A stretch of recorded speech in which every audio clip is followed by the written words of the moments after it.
अध्यात्म विज्ञान, नई दृष्टि, नई खोज। देखिए, सुनिए और समझिए। अध्यात्म विज्ञानी पूज्य स्वामी श्री कमलेशानंद जी के निर्देशन में सनातन सत्य का अनुसंधान कर जीवन को प्रकाशित करें।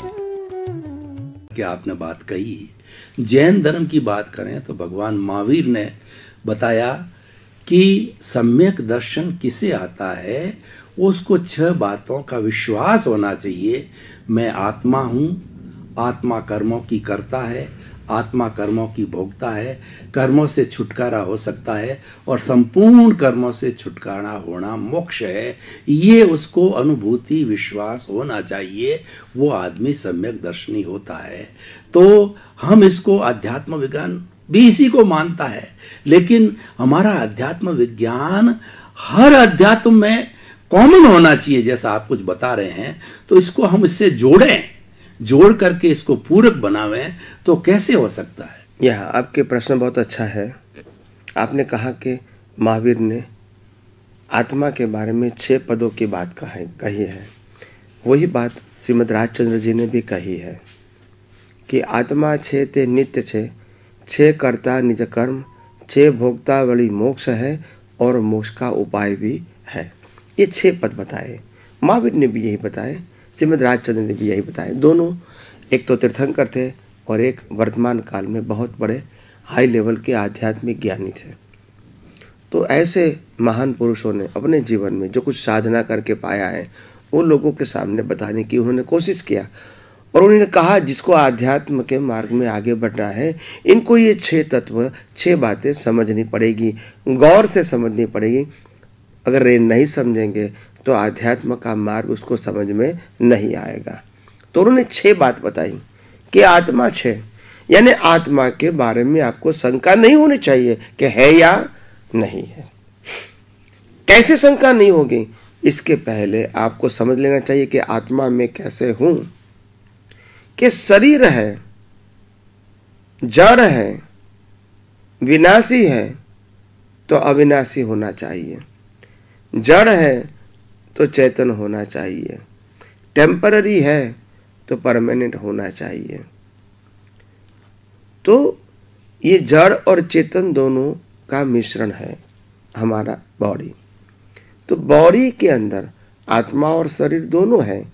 शरीर दिखता है और आत्मा इसके अंदर है, मगर दोनों सेपरेशन के फॉर्म में है, कंपाउंड फॉर्म में नहीं है, यानी दोनों मिक्स नहीं हो गए। दोनों का एग्जिस्टेंस अलग है और अलग ही रहेगा, मगर भ्रांति से एक हो गए। तो हमको सिर्फ भ्रांति मिटाना है। तो पहले आत्मा की बात करते हैं। आत्मा है तभी तो शरीर की कीमत है, आत्मा निकल गया तो शरीर की कीमत नहीं है।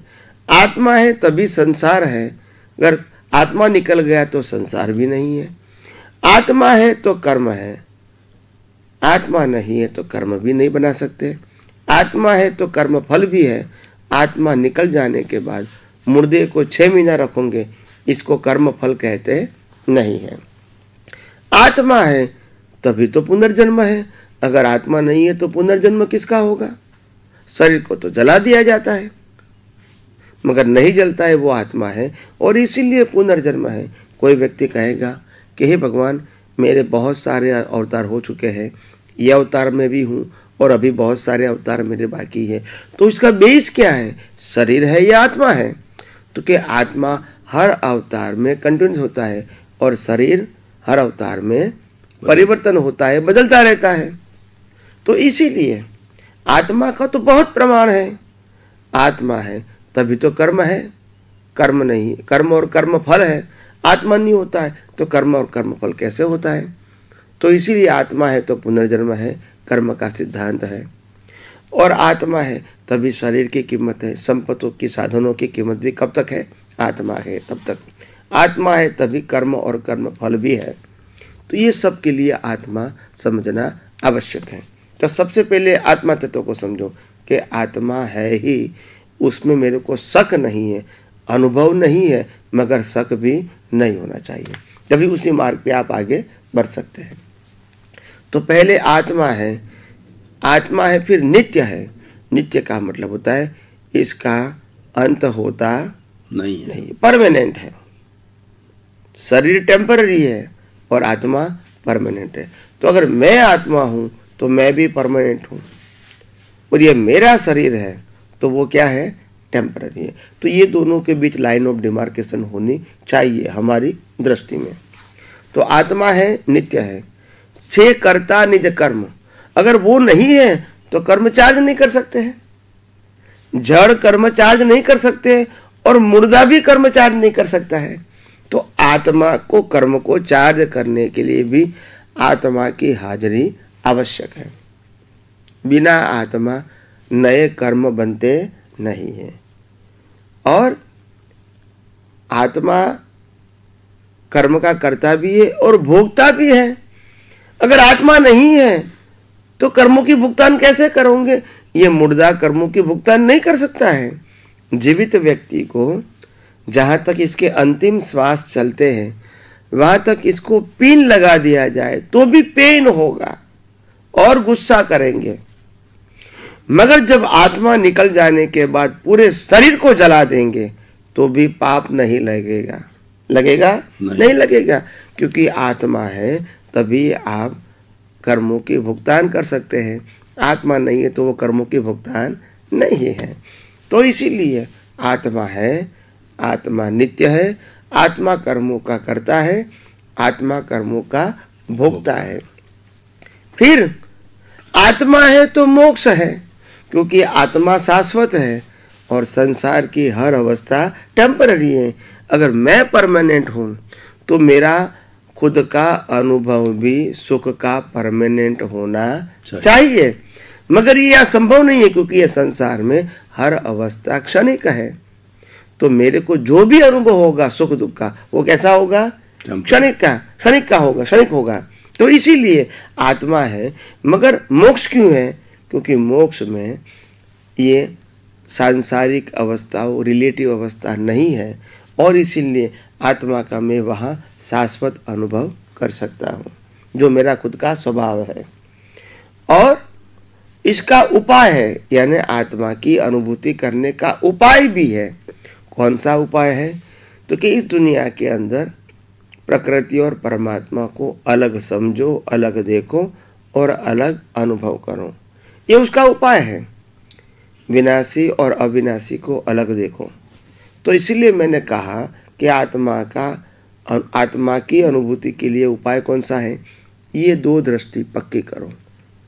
मैं मन वचन काया से मुक्त ऐसा शुद्ध आत्मा हूँ, वो ज्ञान है।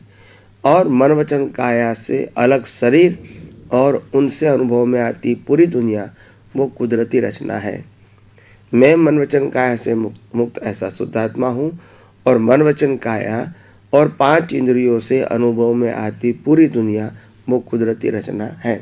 अगर ये 2 ज्ञान रहा तो ये उसका मुक्ति का उपाय बन गया। क्या बन गया? उपाय। अगर आप दुनिया को चलाने वाले को कुदरत कहेंगे तो फिर राग द्वेष नहीं होगा। क्यों नहीं होगा? क्योंकि मालिक की भाव, कर्ता भाव भी नहीं होगा, क्योंकि न कुछ करने वाला है और न कोई चीज़ का कोई मालिक है। मालिक बन जाते तब मार खाना पड़ता है। तो इसीलिए कुदरत ने कहा, इस दुनिया में इंसान को मैंने श्वास लेने की स्वतंत्र शक्ति नहीं दिया है, तो वो क्या कर सकता है? जब श्वास लेने की स्वतंत्र शक्ति ही नहीं दिया है, तो जिस श्वास के माध्यम से मन वचन काया चलता है, इसमें उसकी फ्रीडम कैसे हो सकती है? तो इसीलिए मन वचन काया की अवस्था मात्र कुदरती रचना है। तो मेरी भी मन वचन काया कुदरती रचना है, सामने वाले का भी कुदरती रचना है। यानी इस दुनिया में कोई भी व्यक्ति कोई भी क्रिया के लिए स्वतंत्र करता नहीं है, और नहीं है तो वो रिस्पॉन्सिबल भी, तो फिर राग द्वेष करने की जरूरत भी नहीं है। और अगर क्रिया के करता नहीं है तो दुनिया कुदरत दूसरी बात भी करती है कि इस दुनिया में कोई भी व्यक्ति कोई भी चीज का मालिक भी नहीं हो सकता है। क्यों नहीं हो सकता है? क्योंकि शरीर ही मेरा है। किसका है? मेरा, कुदरत का है। तो शरीर के माध्यम से मिले हुए संयोग वो भी किसके हैं? कुदरत के हैं। तो हम कोई चीज के मालिक कैसे बन सकते हैं? मगर हमारी बुद्धि कहती है भाई हमने ये चीज खरीदा है तो हम मालिक ही है। कुदरत कहते हैं नहीं, मालिक नहीं है, आप ओनली यूजर है। क्या है? यूजर। मगर आप बन जाते हैं ओनर। तो बुद्धि आर्ग्यूमेंट करती है हमने पैसे से खरीदा है, मालिक क्यों नहीं है, क्यों आप हमको यूजर कहते हैं? तो कुदरत कहती है अगर आपका ये नैपकिन आपने खरीदा है ना, मगर रॉ मटेरियल तो मेरा है, कपास मेरा है, क्या आपने मेरे को पैसा दिया? नहीं दिया। खेरूत को पैसा दिया, कुदरत को पैसा दिया? नहीं। कपास को उगाने वाली तो कुदरत है, और खेरूत वो कुदरत ने बनाई चीज को बेचता है, मगर वो उगाने वाला, बड़ा करने वाला नहीं है। ये कपास का मैन्युफैक्चरिंग नहीं होता है, वो कुदरत ही बना सकती है। तो कुदरत कहती है कि ये कपास तो मेरा है, और मेरा कपास जो है, जो अपने आप बना हुआ था, वो खेरूत ने बेच दिया। उसके बाद ये रुमाल बना, नैपकिन बना, और ये नैपकिन कई सालों के बाद टूटा फूटा होके किसके पास जाएगा? किसके पास जाएगा? लास्ट में कुदरत के पास। टूटी फूटी चीज कहाँ जाएगी? कुदरत के पास जाएगी। तो कुदरत कहता है पहले भी मेरे पास था और लास्ट में भी मेरे पास ही आएगा। तो मालिक तो मैं हूं, in between you are only user है। मगर यूजर होते हुए भी आप ओनर बन जाते हैं, बस राग द्वेष शुरू हो जाता है। तो आप यूजर होंगे तो राग द्वेष नहीं होगा। आपके पास है तो आप यूजर है, वही चीज दूसरे के पास है तो वो यूजर है, तीसरे के पास जाएगी तो वो यूजर है। जैसे हमारे पास 2000 रुपए की नोट आई तो मैं यूजर हूं, कल दूसरे को दे दिया तो वो यूजर है, परसों तीसरे को दिया तो वो यूजर है, मगर ओनर नहीं है कोई। अगर ओनर हो गए तो फिर राग द्वेष होगा, ये मेरा है आपने क्यों ले लिया। आप समझे?